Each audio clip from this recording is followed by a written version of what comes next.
The TAP-TiTAN cable slide, fact versus fiction. The TAP-TiTAN cable slide has already exploded in popularity, even given its limited amount of production. We have over 100 currently in use. We have another 100 that'll be in stock here shortly in a few days, and then that'll be followed by several hundred more. Things are really rapidly taking off, and we're excited about that. We're grateful for that. But today, let's look at the design. Let's talk about what it is that separates it from other cable slides on the market. Let's look at the realities of a cable slide. What is it designed to do? What can it actually accomplish? So fact versus fiction, we'll sort through some of the perceptions people might have about these cable slides and what it is they're intended to do. So I've shot the TAP-TiTAN now for nearly 7 months. And that is going back, of course, to January when the test models were in my hands and I was shooting the prototypes. And I found that from the very beginning, they were very gentle in cables. That was one of the goals. I found that speeds were consistent. I found a number of things that were true to what I wanted for the concept here. So that was accomplished. There are some areas where people might have thought we were trying to achieve something in particular that we weren't. So I want to sort through that. I want to get to the bottom of what is the fact, what is the fiction. You can be sure, though, that given the amount that are out there now, given the amount of additional ones that will be going out the door shortly, all the testing I've done, that these thousands of shots have proven that the product is very competent, that it is functioning as it's intended to be. So first of all, let's talk about speed. The TAP-TiTAN is designed for speed gain, fact versus fiction. That is absolutely fiction. What, you say? How can that be? Isn't a cable slide supposed to make a bow faster?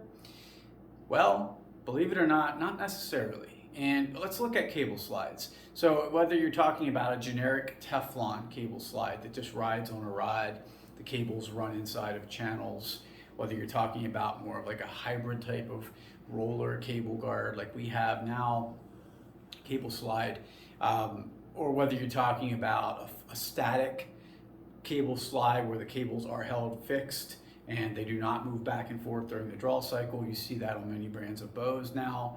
I'll get more into that and my opinions on that and how that comes into play in a bit.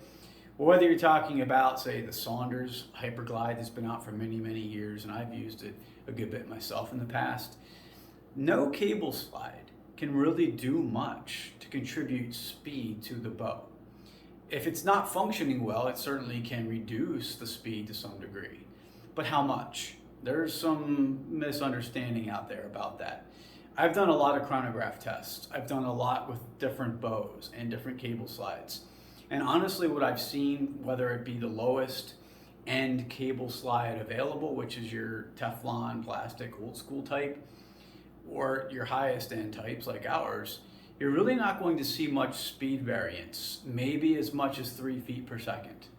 Now, that is not enough, in my opinion, to even begin to make a claim that a cable slide then is about adding speed to the bow. It certainly is not. It is, of course, important that you don't lose speed, or if you do, that maybe you only lose 1 foot per second, one compared to another. That's important, and that's what we have achieved with the TAP-TiTAN. So what I did want to accomplish with the Titan regarding speed was consistency from shot to shot to shot. And we have a graph that's out there we've posted that shows a 5-shot string that we did where the TAP-TiTAN hit 297 every single time. The other slides that we tested, the Saunders, the generic, the PSE factory model, they were varying a bit at times. In the end, the average speeds, though, were very close to each other when you averaged all 5 shots out. The TAP-TiTAN was the only one, though, that hit those speeds, the same speed every shot, 297. The factory PSE slide, for example, on a few shots, it hit 298. Some hit 296. Again, we're not talking about much of a difference one way or the other here. The Saunders hit 298, I think, on 2 shots.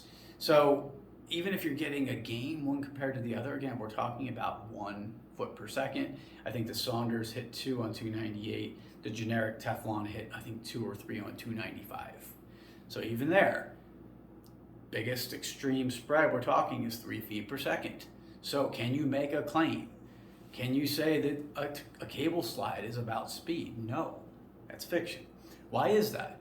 Because the cables really do not have a great role in whether or not a bow can develop the advertised speed that it has. It doesn't play that big of a role. Now, if there were a dramatic amount of friction occurring there between the cables and the rod, cables and the slide, absolutely you'll see that cause a problem in terms of the amount of speed the bow can develop. But it doesn't play nearly as big of a role as people might think it does. So let's just knock that one right out of the water. No. Number 2, will the TAP-TiTAN make the bow shoot more quietly and smoothly? So let's address the last part of that first, smoothly. Yes, it will make the bow shoot more smoothly. So that is fact. But how do we necessarily prove that? Smoothness is very subjective. So in anecdotal results, meaning the results, the impressions that people are getting from their own experience with this product, to a person, essentially to almost every customer that has one that I'm aware of, they're saying, yes, it draws really smooth, buttery smooth. That's what we're looking for. That's my experience as well. So that's where we can say, yes, it is more smooth. Because of the design of the rollers, they are exhibiting less friction between themselves and the cables. But you have to take our word for it on that. There's no way to really quantify smoothness. How about sound? Again, anecdotally, people are reporting back, my bow is sounding quieter than it ever did. Bystanders are saying, wow, your shots are so quiet. Why? Could this be contributing to that? Could the cable slide have a role there? And I'm going to say that that is fact, again, based on what people are saying and what I've seen as well. To me as the shooter, to them as the shooter, the bystanders that are right by the bow, I believe you will detect a difference, and here's why. Because our cable slide is damping the cables, and notice I say damping, not dampening. Anybody that says dampening is using the entirely incorrect word. Damping is a mechanical concept.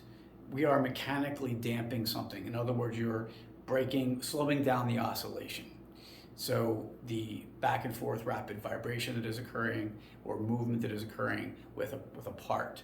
That's what damping is doing. So we are reducing the amount of that, slowing it down.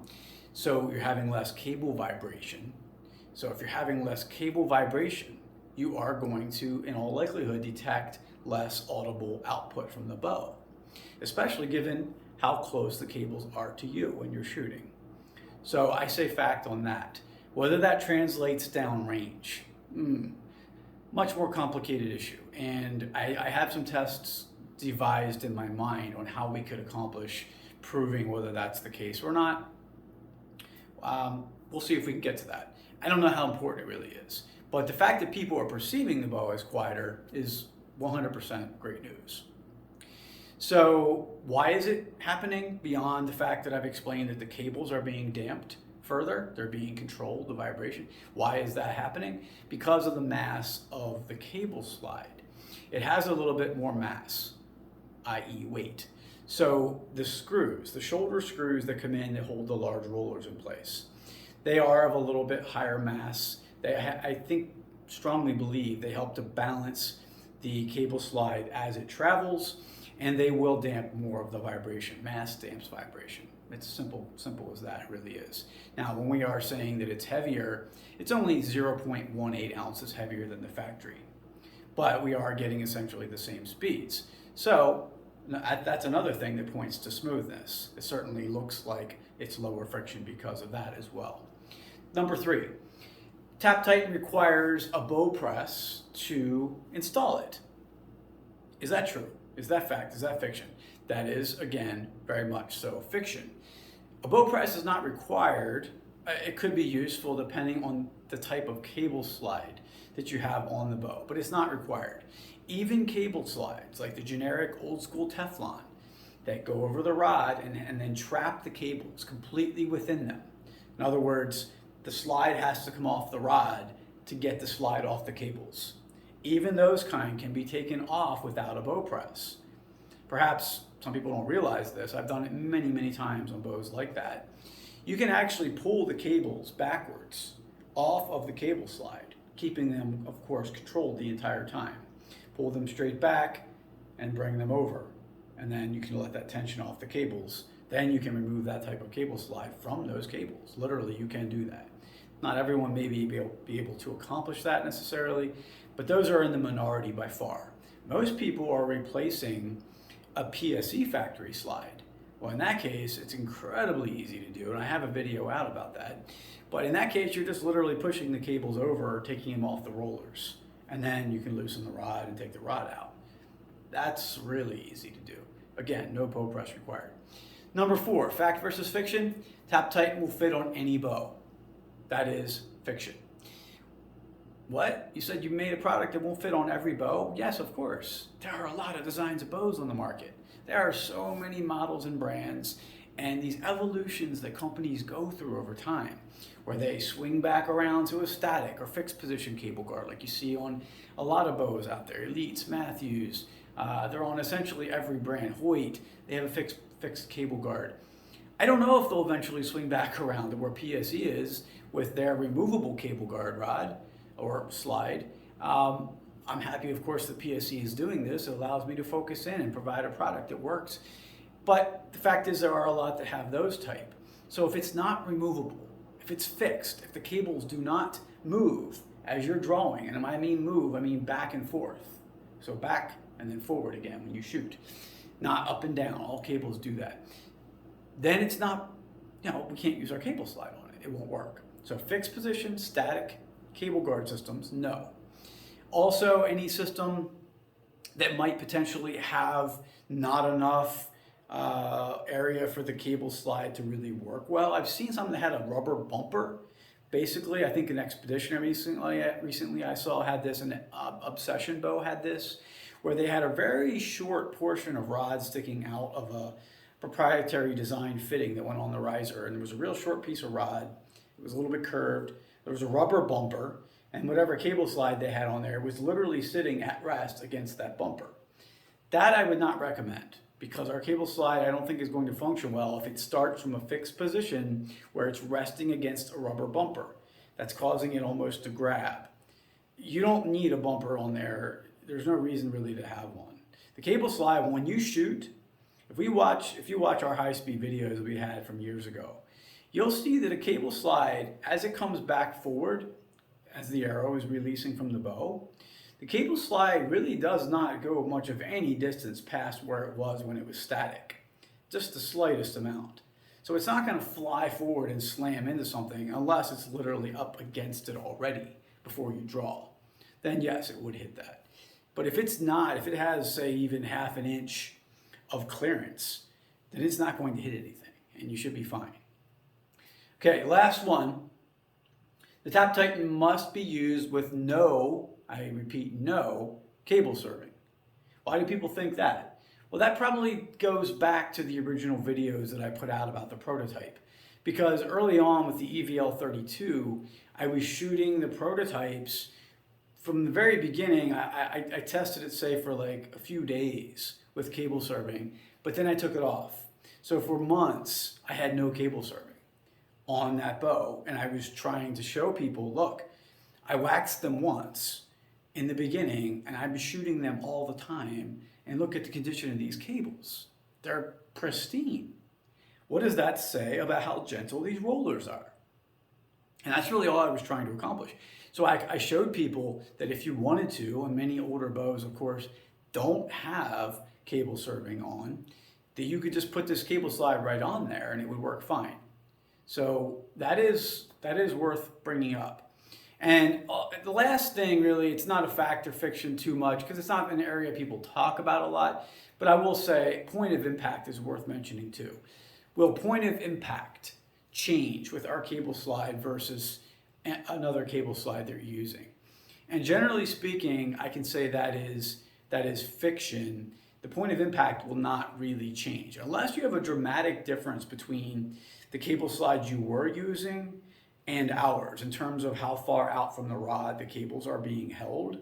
You really shouldn't see, and by dramatic I mean 1/8 of an inch or more of difference. That's a lot. We only have maybe about a 32nd of an inch difference between where the cables are held in relation to the rod between ours and the factory slide. So you really should not see any point of impact changes. So that about sums up what I wanted to cover.